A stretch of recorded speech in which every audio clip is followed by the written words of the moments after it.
Welcome back to the Get Back Coach, presented by Apollo Media. If you're looking for the Week 0 previews, futures, and Notre Dame, go back to our last episode because today we have a very special guest, current quarterbacks coach and assistant director of athletics at Lackawanna College, and might I add, had one of the best runs as offensive coordinator in the NJCAA. Longtime colleague of mine, Josh Pardini from Lackawanna College. Josh, welcome on. Jake, that was a very kind introduction. As you know, I started my career like 1 and 21 as a coach. So really good players make for a really good coordinator. I'll just say that. Yeah. And, you talk about good players. Lackawanna preseason polls just came out, ranked 12th in the country. How is camp going? I think everybody can see my face and get an idea of the work we're putting in here. We practice 6:30 to 8:30 a.m. The guys are working really hard. I think we have a really good group of kids, a really talented group of kids with some FBS P5 bounce backs kind of mixed in there. And, we're an older team. We're an experienced team. We're coached by head coach Mark Duda, so we're a disciplined, fast, and tough team. I'm really looking forward to this season and hoping to avenge some of those losses we ended up taking on last year. Yeah, you guys have been one of the most, consistent programs in the East. We used to always say, beast of the East. But can you please explain to some of the people what role the NJCAA has on the world of college football and like how Lackawanna kind of fits in there? Sure. I think in our conversations, you said a lot of our listeners here are from Texas, which has probably one of the top junior college football conferences in the country with the likes of Blinn, Trinity Valley, Tyler, all those teams. So, the NJCAA kind of serves as a stepping stone for student athletes who may be under-recruited due to the size of their school, the location of their school, or maybe some academic troubles along the way. That's really where Lackawanna has really made their mark over the last 33 years as a football program with Coach Duda at the helm. So we like to provide a second opportunity for some of those guys. It makes it a little bit difficult, I think, when you coach major college football. As Jay can attest to, you could put a freshman in the slow cooker, and by the time he's a junior, he's a really good player. And we have to kind of put everybody in the microwave here and develop those guys as fast as we can and teach them how to be good students, good men, good football players, and provide them with an opportunity, God willing, their talent level to play at the highest level possible. Yeah. And, you guys have a new challenge coming up soon. You guys are shifting into Division II, and not just any Division II, but the PSAC, one of the best conferences at that level. When is that going to take place, and why make this transition at that time? Well, I am excited to say that just 2 weeks ago, we received our first PSAC football schedule. There we go. We will open the 2026 fall season right here in the Electric City, Scranton, Pennsylvania, against another private institution in the PSAC, Seton Hill from the Western Division. And to be honest with you guys, this is a conversation that's been in the athletic department probably all the way back to 2019 following our national title run. Kind of put on hold for COVID, put on hold a little bit during our acquisition at Lackawanna College of Pierce College, a private online institution in Philadelphia. So kind of letting the college grow. And it's just amazing how God's timing works, right? We acquire an institution that allows us to increase our bachelor's and master's degree offerings. And at the same time, Mercyhurst makes the decision to jump to Division I FCS. So we knew, back in 2019, if we ever wanted to make this jump, that the PSAC was the most natural fit. Following Mercyhurst's departure, there was a genuine interest in capturing the Scranton-Wilkes-Barre market, being the third largest market in the state. And after plenty of conversations with the NCAA, the PSAC commissioner, Steve Murray, his deputy commissioner, Carlin, we went down this road and really evaluated where we were as an institution with our athletic programs, our academic programs, our facilities. And we thought this was the right time to make the move. We had, a privilege to have the blessing of everybody on our board of trustees. Our coaches are absolutely ecstatic about it. Because as you know, Jake, I think we've accomplished about all we can accomplish at the junior college level. And I'll be honest, scheduling has become a very big hassle at Lackawanna College, especially with the football program. I'm sorry to say that junior college sports and their participation are kind of struggling right now. And two-year schools in general, high school graduation rates are dropping all over the country. Everybody's fighting for the same pool of students, which in turn lowers the admission standards and enrollment standards of four-year schools. So we're not seeing as many two-year college athletes. And that's why we're going to fly 2,200 miles out to Ephraim, Utah and play Snow College, which has become a yearly affair. That's why we're going to do a home-and-home matchup with Georgia Military, which is a 16-hour bus ride. And it just became a taxing event on our student athletes, a taxing event on, obviously budgetary restrictions here within the institution. And we look forward to our furthest away game being on the opposite side of the state rather than the opposite side of the country. Yeah. And I don't want to cut Jay off here, but, I think the transfer portal too in major college football probably also hurt you guys a little bit, or hurt the NJCA JUCO products, in general. Did you guys feel that effect almost instantly? Yeah, I would say the first year we really started to notice it. Even when you were here, Jake, we were signing 25 to 30 guys to FBS scholarships every year. And then the transfer portal hit.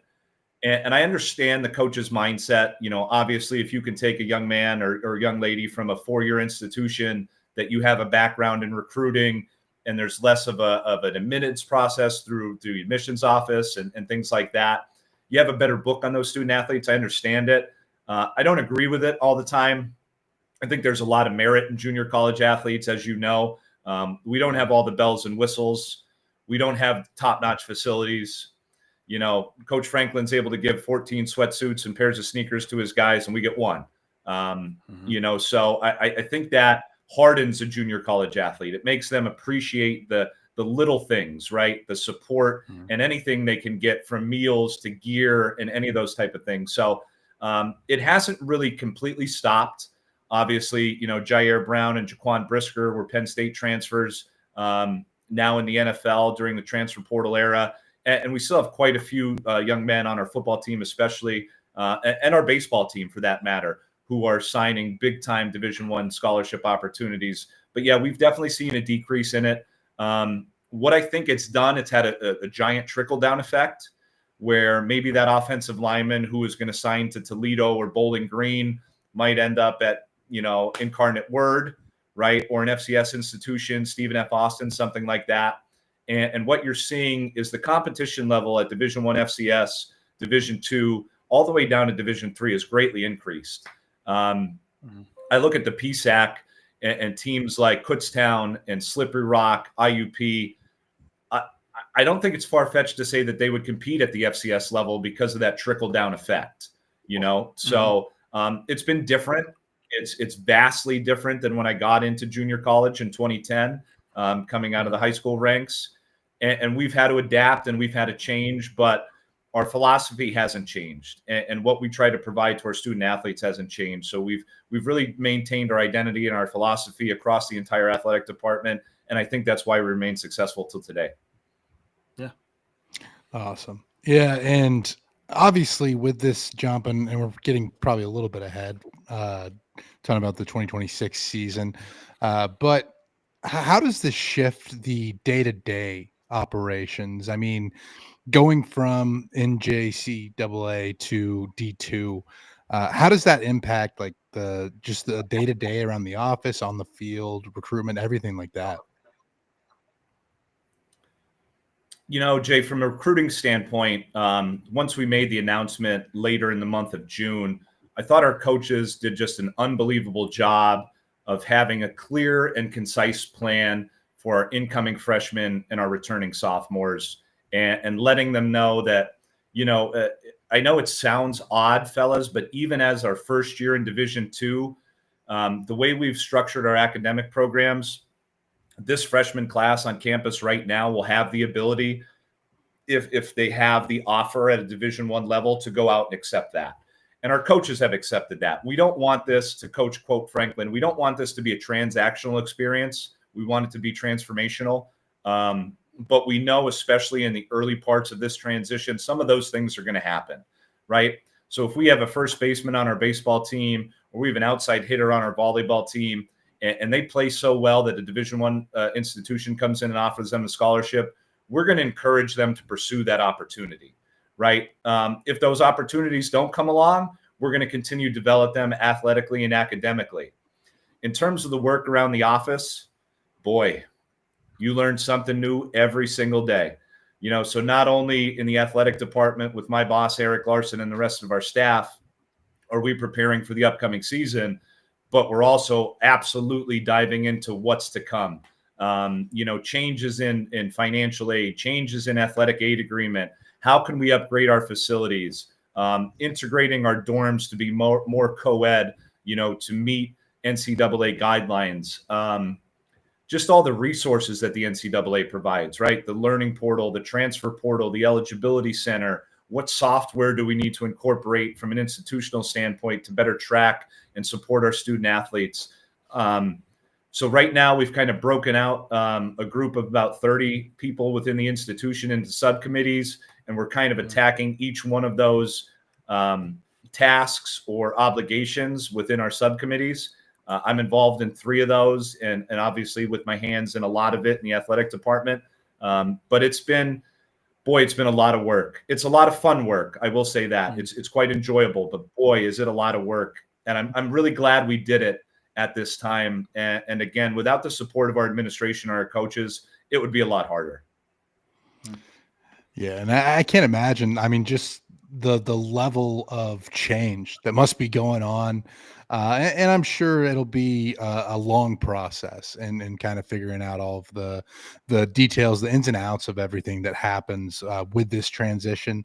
I know you touched on recruiting a little bit there. I guess for the future, does this kind of change how you approach different schools or what the pitch is for the recruitment process? Yeah. I know we're on a college football show, but I can dive into a little bit of each team. I will say that I think recruitment for our female athletic programs, our nationally renowned softball and volleyball program, our basketball program, who was in the NJC Final Four, just a few years ago, I think it'll actually make it easier. And I don't want to cast aspersions or make assumptions, but female athletes don't really want to come into a 2-year school, get comfortable, make friends, and then have to do it all over again 2 years later. So what we actually see is, because our institution's done such a great job of supporting our student athletes, is that once they exhaust their junior college eligibility here, they typically stay at Lackawanna to pursue a bachelor's degree, and they get involved in different clubs and organizations with on campus. A lot of them are resident assistants in our dorms. Last year, our athletic fellow, Kira Ryan, was our center fielder for our softball team and stayed to pursue a bachelor's degree in criminal justice and work with us in the athletic department. So I think it's going to make recruiting a little bit easier on the female athletic side. Our softball coach has already identified over 26 recruits. He's had girls on campus touring. He's done a great job. Our newly hired women's soccer coach, Juan Almonte, who comes to us from East Stroudsburg, he's another one who's identified over 26 recruits. So they've done a fantastic job at it. In terms of the male sports, I think it will be a little bit different, because our male athletic programs were always seen as a stepping stone, right? But like I said before, we wanted a clear and concise plan, and we wanted to maintain our philosophy and our belief here at the institution. So from a recruiting standpoint, the proof is in the pudding with 7 NFL active players right now. that we know how to develop talent here, right? We have a little bit of a ways to go to catch up to the facilities of Slippery Rock, of East Stroudsburg. Our academic programs have to catch up a little bit in terms of offerings and national recognition. However, Coach McCary on the baseball side of it, and Coach Duda on the football side of it, Coach Kirk Fallon on the basketball side of it, they're known to develop talent, send them to the Division I level, and they compete immediately. So that's really been our selling point, targeting obviously Pennsylvania athletes, and at the same time looking at Delaware, New Jersey, Maryland, New York, because of their limited Division II opportunities. So I think we've been able to identify all that.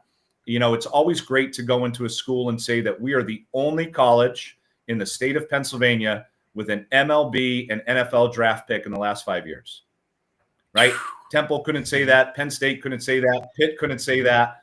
Okay. And Jake was here when I used to post all those graphics about us being the winningest college football team in the state in a very historical state of football. But we do this stuff really, really well.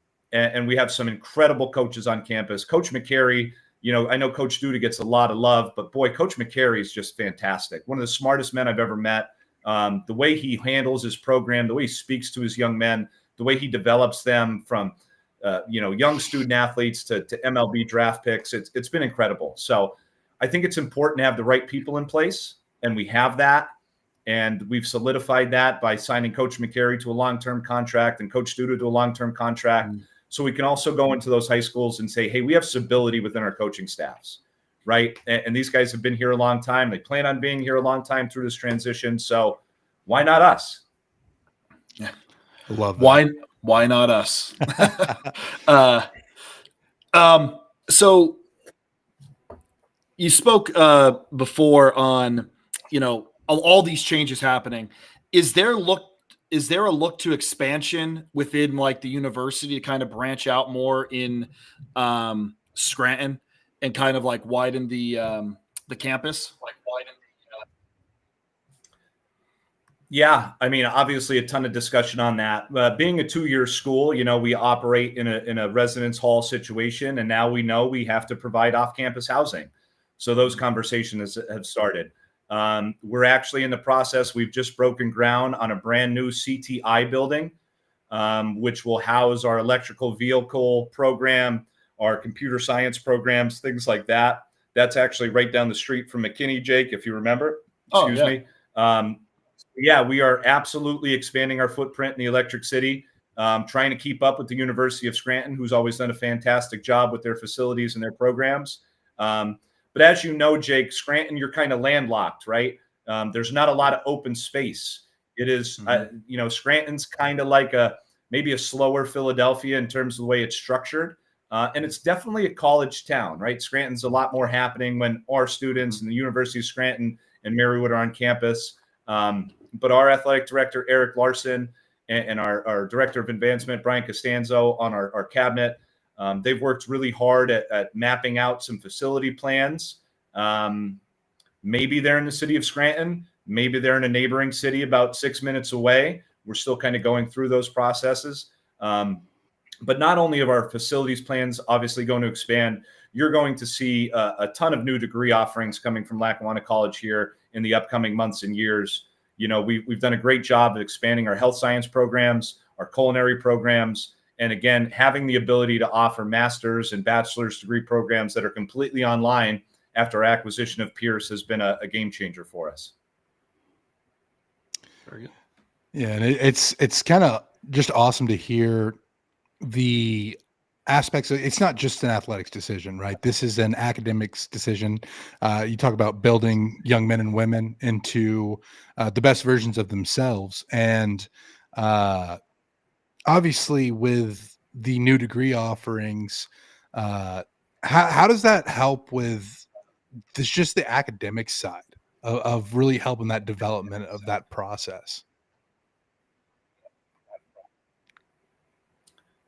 You're absolutely right, Jay. In those subcommittee meetings that really kicked off last week, our Associate Vice President, Eric Barone-Preachy, who's fantastic, stood up and said, this is not an athletic endeavor. This is an institutional endeavor. And that's why within those subcommittees, we have multiple different offices working through this. As far as the academic end of it, we know that we are no longer a stepping stone. We know that we are not going to recruit a great student athlete on the back of our athletic programs and a professional studies degree. There's nothing wrong with that. But we know we have to be cutting edge. We know we have to be different, right? If you look at the landscape of the PSAC, I think our two neighboring institutions, Bloomsburg and East Stroudsburg, might have some of the best athletic training programs within the country. I think it would be foolish for us as an institution to try and compete with an established institution or two who are doing that. So what can we do that's going to make us different? Our CTI building is a big piece of that. Our health science program is a piece of that. Project management, which is more, construction and trade focused, which, as we know, just in the media, there's a big need for those things. And fortunately enough, we're in the coal cracker region, where we're going to be able to attract those student athletes who are looking to major in those type of things. So again, we know we have to continue to expand, just kind of gauging interest with our current students, looking at what degree programs are being filled across the country at similar institutions like us, and trying to build off of that. And at the same time, maybe take the programs that have been very successful here, and how do you transition them from an associate's degree program to a bachelor's degree program? And at the same time, like I talked about before, how do you provide the opportunity for a student athlete to get his associates on his way to his bachelor's in case Dabo Sweeney or Sharon Moore or Rich Rod give us a call and say, hey, we'd like to pilfer this student athlete and see if we can get them to Morgantown or Clemson or something like that. Yeah, that's awesome. I guess circling back to the athletic side of it, we've talked a lot about the challenges that you're going to face making this transition. But the flip side of that, going into the conference, the PSAC, obviously Kutztown, great program. You talked about East Stroudsburg, Slippery Rock. What excites you the most about this transition up to D2?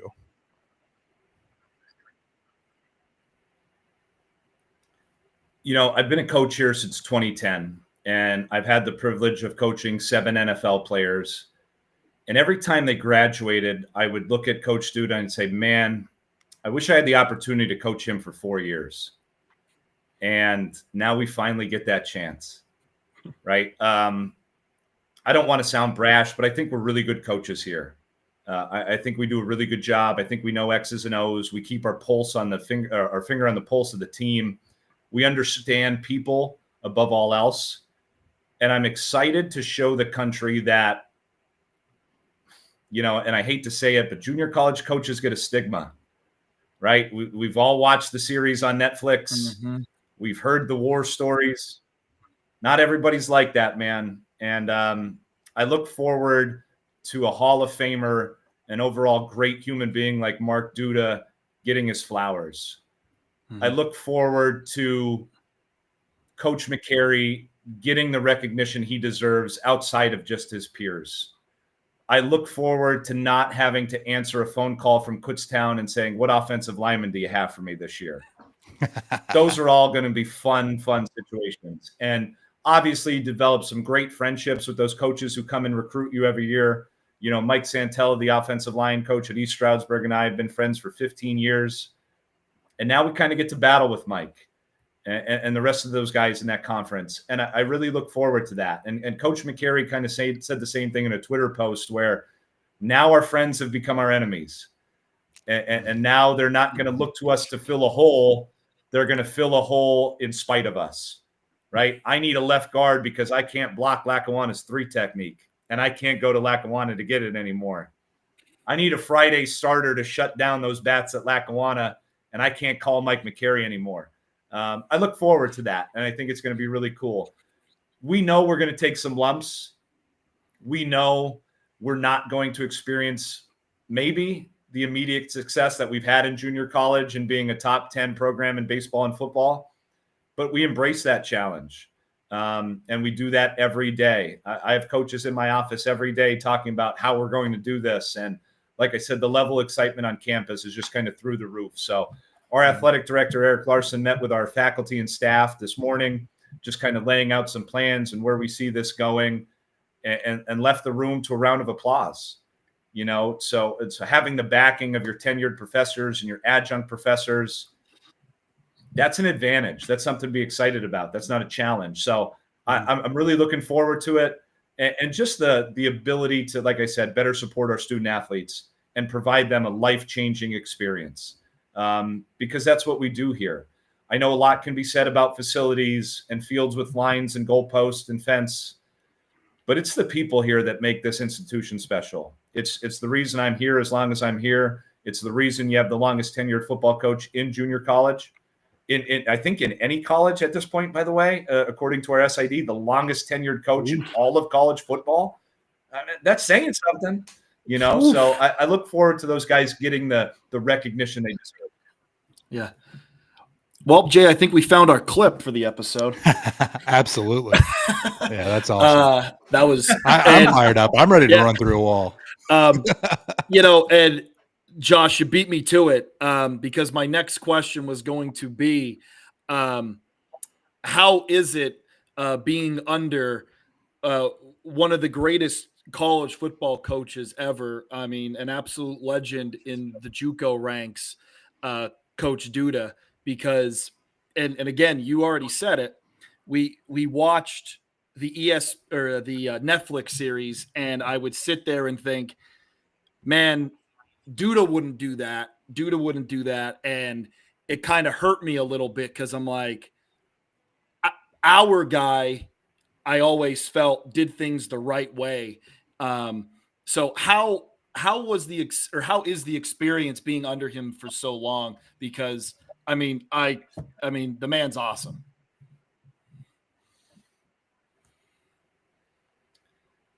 Jake, when I first started here, I think it might have been 2013. Matt Rule had just been offered the job at Temple and was going to accept it. Matt Rule was recruiting Lackawanna College as the young tight ends long snapper coach at Western Carolina all the way back in the day. And we were sitting at Rustic Kitchen at the Mohegan Sun Casino in Wilkes-Barre, kind of unwinding after a long year. And Coach Duda got an opportunity to go coach Division I football. And I know that's not his first opportunity, but I was present for the phone call. And when he hung up the phone, he looked at our defensive coordinator and myself and said, "I'm not interested because I can do more good here." And as a 22-year-old young coach, just getting my feet wet, having more responsibility than I should have, I just couldn't understand it. And then I came over as the offensive coordinator, and I coached some really great players, which opens up some opportunities for myself. And after about 3 or 4 years, I got it. I think Scott Frost said that nobody tells you to stop on the ladder to success when you're happy. And Coach Duda taught me to stop when I was happy. I'm in a great place at a great institution, around my parents, around my family. I get to work with unbelievable student athletes and staff every single day. And I didn't always think like that. And I credit Mark Duda for that. I would say just about everything I've learned in my coaching career came from that man. How to handle tough situations, how to handle success, how to never be satisfied. There was a sign in our weight room that says nobody outworks us, and we kind of lived by that mantra, and we still do. And then moving to the athletic department side of it, an administrator role, and the things I was able to learn from our former AD and women's basketball coach, Joya Whittington, our baseball coach, Mike McCary, and just kind of molding those ideas together has really shaped the coach that I am. I know this is really hard for you to believe, Jake, but I'm the quarterback's coach now, so I have to really work in a calmer demeanor, right? I'm not the 18-year-old screaming at Jake Myers, my 170-pound left tackle wearing number 60, the super scoop on the backside of rocket toss, right, where the veins popping out in my head. I can't be that guy anymore. But again, I think growing as a coach and finding your voice is what we say. Coach Duda helped me do that. Coach McCary helped me do that. Mm-hmm. Coach Whittington helped me do that. Our athletic director, Eric Larson, who's a very successful assistant high school coach, he helped me do that. It's been an honor and a privilege. It is every single day. I tell kids all the time, like, get your degree, because I've never worked a day in my life. Right. I've been involved in high school or collegiate athletics since I become an 18-year-old man. Yep. And I haven't worked a day in my life. My in-laws are in right now from South Carolina, and they're staying with my wife and I. And I got home at about 8:30 last night after leaving the house at 5 a.m. And they just looked at me and they said, "What's wrong with you?" I wouldn't have it any other way. Yep. Yep. Right. Like, I'm going on hour 14 right now, and I wouldn't have it any other way. Having a great conversation with a former friend and a new friend about the exciting things that are happening here and what this institution could do for people. So that comes from Coach Duda, man. I mean, he's just he's the GOAT. There's a reason he's the all-time active wins leader in junior college. There's a reason he's an active Hall of Fame participant. There's a reason he's won every single award you could possibly imagine. And let's not forget, he's still the all-time sack leader at the University of Maryland. Yes, he is. So, there's also that. Getting to work against the defensive line coach that, could explain a reverse Baltimore stunt or a Yipsy stunt from 1979. And I don't know, there's something to be said about that. We had a conversation at lunch today about his recruitment trip to Miami under Howard Schnellenberger back in 1979. As a young kid from Plymouth who had never seen seafood before, let alone eat it. And they gave him a plate of prawns and he ate them with the shell on. He couldn't understand why they were so hard to eat, So he's just a treasure trove of stories and knowledge. You know what, Josh, those camp days where I would live in the dorms, so I didn't have to drive, 40 minutes back and forth between Dannycoke and Scranton. And we would just between work and everything like that, just sit there and just hear story after story and just hear how we're going to defend this and we're going to do this and that and just be a sponge on the wall. I mean, it was just a lot of fun, in practice too. He's the same guy every single day, just, getting after it and also making it fun. Like, it didn't seem like he never browbeat anybody. He never was this crazy angry guy. He just was infectious with energy every single day of his life. And yeah, it was awesome. It was awesome. Best three. I mean, some stressful times, some crazy times, but also some real fun times those 3 years when I was there. I'm 36 now, so I got some gray hairs coming in and, obviously a married man trying to work on a family. But boy, Jake, do I miss those camp days, sleeping in the dorm and just, being a part of it, right? Like being in the trenches and not going home. And you forget, I still forget what a razor is during training camp. And that's a Coach Duda rule, right? No razors during training camp. Nope. And yeah, man, those really shaped me into the coach and the husband and the man I am today, working for him for sure. Oh yeah. Nothing like it. So we're going to transition to some fun questions for you, Josh. You've been at Lackawanna a long time. Fun. No, it has been fun. Yeah, I've had a blast. If you were to make a Mount Rushmore of Lackawanna football players, who is on it? Wow. Are you including the time I'm not here or just the time I'm here? Let's just go from when the time you were there. So Bryant McKinney, we can leave off. And we're going to stick with players because personally, Duda would be on there if we weren't counting players. So just players during your time. Mark Lewinsky was the first NFL player I had the privilege of coaching, who's still kind of bouncing around in the NFL right now. Mark's on the Mount Rushmore of football, and this kind of ties into Jay's question earlier. Mark Lewinsky was a Vo-Tech graduate. He didn't graduate from high school. Mm-hmm. He got his carpentry certificate building steps at Vo-Tech in Courtdale, Pennsylvania. And then Mark came to Lackawanna College and became the #1 ranked offensive tackle in all of the NJCAA. had 2 all Big 12 years under Ron Crook at West Virginia, and has played 11 years in the NFL. Second on there, and I've never met anybody like him, is Jaquan Brisker. And I think you see it now in the defensive backfield for the Chicago Bears. I mean, he was just wired different. I'm convinced he doesn't sleep. He plugs in to charge at night, or he hangs upside down like a vampire, because Brisker would call you at 2 a.m. and say, Coach P, we really got to fix our punt team. Or Coach Duda, we're just really not close enough as a team. Coach P, what is going to be your answer against cover 0 when we play Georgia Military? And this is at like 2:30 in the morning. Boy, Jair Brown's got to be up there. Jair Brown's a starting safety for the San Francisco 49ers, had an interception against Pat Mahomes in the Super Bowl. Jair Brown chose Lackawanna College over Montclair State in New Jersey. Look at that. I think that decision worked out pretty well for him. And then the fourth one, oh boy. You know, I had the honor and the privilege of coaching a young man who's no longer with us, and his name was Lorenzo Telefero. He played fullback here for me at Lackawanna College in a 21 personnel style, get after it offense. And he accepted a scholarship offer to Coastal Carolina University when they made the jump from FCS to FBS.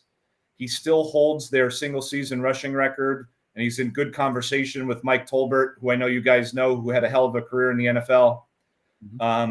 Lorenzo was a 4th-round draft pick by the Baltimore Ravens, spent 6 years with that organization, backed up Ray Rice, was called into duty, obviously, when Ray went through some issues there in Baltimore, ended up rushing for 800 yards.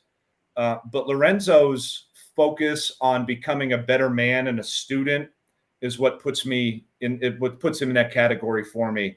You know, we always knew that football was very important to Brisker and Brown and Glow, where Lorenzo was really focused on the entire college atmosphere. And what am I going to do when my playing careers are done? And how am I going to be a better man and a husband and a father in the future? And I just thought that was really unique at the junior college level.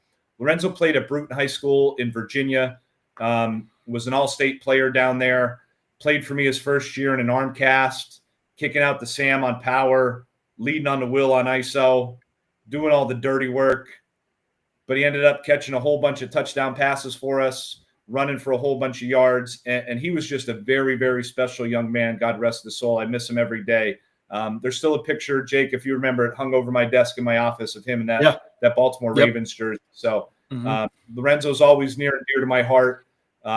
Really helped me grow as a young coach, you know, because he was just mature beyond his years. But I don't know. I can't really argue with that Mount Rushmore. You know, you got 2-3 guys still in the NFL, one who was in the NFL previously. It's kind of a hard pick, right? I left out the likes of Kevin White, exactly, Texas A&M Aggie alum, Jermaine Aluminar. So, and that's London. Continue. Sorry, London would kill me for saying this, Jay, but he wasn't even the best offensive lineman on that team. We sent another offensive lineman who was an all Big 12 selection 2 years in a row, Jarrell Broxton, and he played in the Robert Griffin era when they were like a video game. And I'd have to give the edge in junior college to Jarrell. Now, obviously, London's become a great pro, and, you know, Jarrell's still playing in the CFL 10 years later. But London was a little bit raw when we first got him coming over across the pond. So, a couple of tough decisions there for sure. Yeah. It's crazy that you not crazy, but it just shows like how good Lackawanna has done of scouting and developing players, that you just gave a Mount Rushmore for the last 15 years and didn't include a 1st-round draft pick. You didn't include other guys who have made NFL teams and have had great NFL careers. So I think that right there kind of encompasses this whole movement, this transition of, listen, we have some guys here that can ball, and we have coaches that can scout and develop guys. So I think we're ready for the challenge. Absolutely.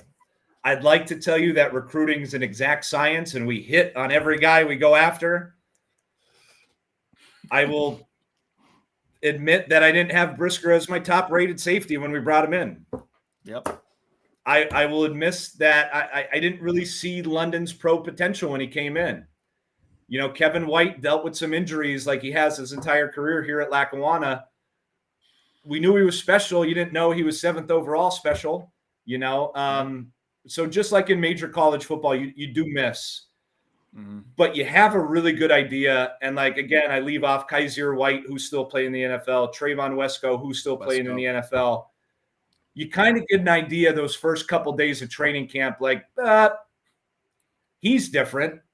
Yep. I think we found one. You know, it's very, very, very easy to see. I don't know if it's as easy to see at Texas A&M or in Morgantown, but when you're playing at 6:30 in the morning at Scranton Memorial Stadium, those guys kind of pop and turn the lights on for you. Yeah. I think I did have one guy that was a teammate that I saw immediately. I always tell a story of him chasing down a running back from behind as a true freshman in, air drills in the summer. And that was Myles Garrett. I think he's the one guy that I could say definitely point to him. I knew he was going to be special. Yeah. Yeah. You think? Here's another Duda story. We're up in Hudson Valley. I think it was my first year. Kaiser, I think, had a punt return for a touchdown, and I think he had an interception, like a big-time interception. And I remember Duda turned to me and goes, "That guy's going to play on Sundays." And I'm like, all right, I've never argued with you before. And 3 years later, who did he get drafted by? Was it the Chargers? He was he was drafted by the Chargers. Yeah. I have a better story, not to be a one-upper, Jake. So Kaiser's moving into his dorm room, and we're having a conversation, and we're talking about his aspirations and his goals. And he tells Coach Duda that I want to be a safety in the NFL. And Coach Duda kind of steps back, looks over his glasses, gives him a good up-down. He's like, "Let me tell you what's going to happen here, Kaiser. You're going to be our strong safety. And then you're going to put on 20 pounds and you're going to play what they call the spur in Morgantown. And by the time you go to the NFL, you're going to be a Mike linebacker."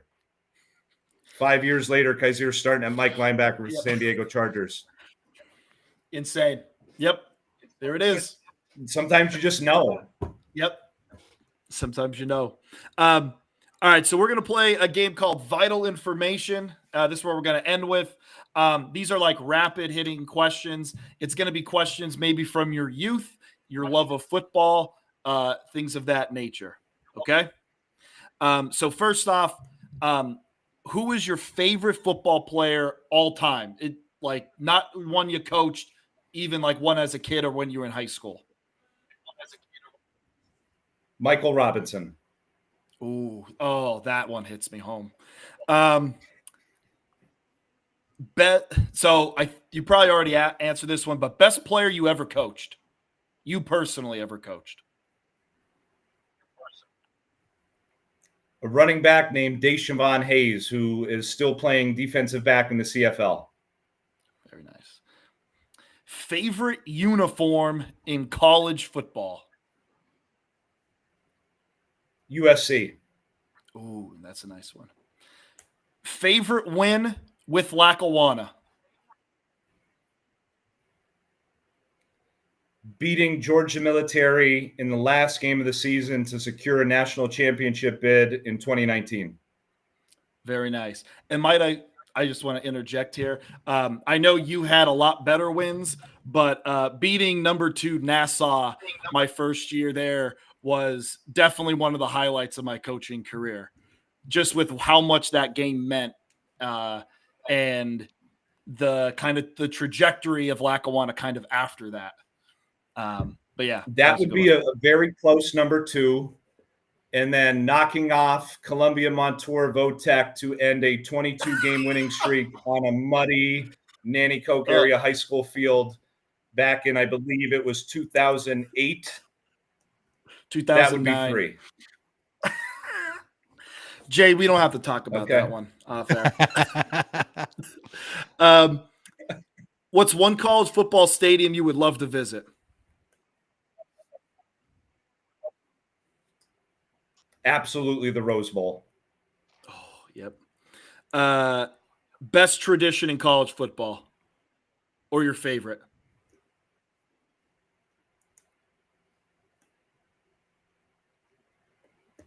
Howard's Rock at Clemson. Very nice. And then lastly, where's the best place to eat in Scranton?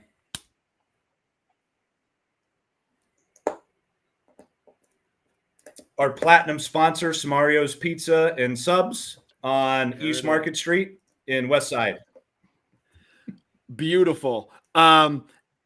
Everybody, check out Lackawanna College. Follow their journey, not just this year, but up into the Division II and the PSAC ranks. Josh, you have anything to part us with? Yeah, I just want to take you guys thank you for the opportunity for allowing me to come on and talk about our incredible place. Let me just say that congratulations, Jake. Like, knowing you as a young man and seeing you kind of grow through your career and doing something you're passionate about and just absolutely kicking ass at it. You know, hats off to you. I know your family a long time and just really, really proud of the human being you've become. You're always a great human being, but just watching your career grow and you kind of navigate your career path, it's been really awesome to watch. Yeah, I tune into your little cut-ups and I listen to this show probably more than I'd like to admit because I think you guys do a fantastic job. And I think you dominate Twitter, I think, or X or whatever it's called now. I think the history of college football stadiums was probably one of my favorite features throughout the summer there. So, yeah, you guys do a fantastic job. Keep killing it. Keep supporting the greatest sport created by God or man, and just enjoying life. But yeah, I'm at a special place and I have some special people that I work with and we can do life-changing things for you here at Lackawanna College. So, if you ever have a question or a concern or, just want to catch us on our live stream or anything like that, visit the website, check us out. We got some really, really cool stuff going on here. And hopefully we can get you guys out to a game, whether that be the last year of the NJCAA or the opening year of the PSAC. I will say we're going to have a little social on Friday night before homecoming. A lot of guys have already committed to come back, so might be a good opportunity for you guys. But this is fantastic. What a great platform. What a great job you guys do. And just really blessed and privileged to have the opportunity to speak on what we're doing here. Yeah. Appreciate you taking the time to come on, Josh. It really means a lot to us. Love being able to just talk ball. I mean, this is what we love. You talked about it, the greatest sport created by God or man. Just a real pleasure to have you on. Yeah, Josh. Hey, take it easy.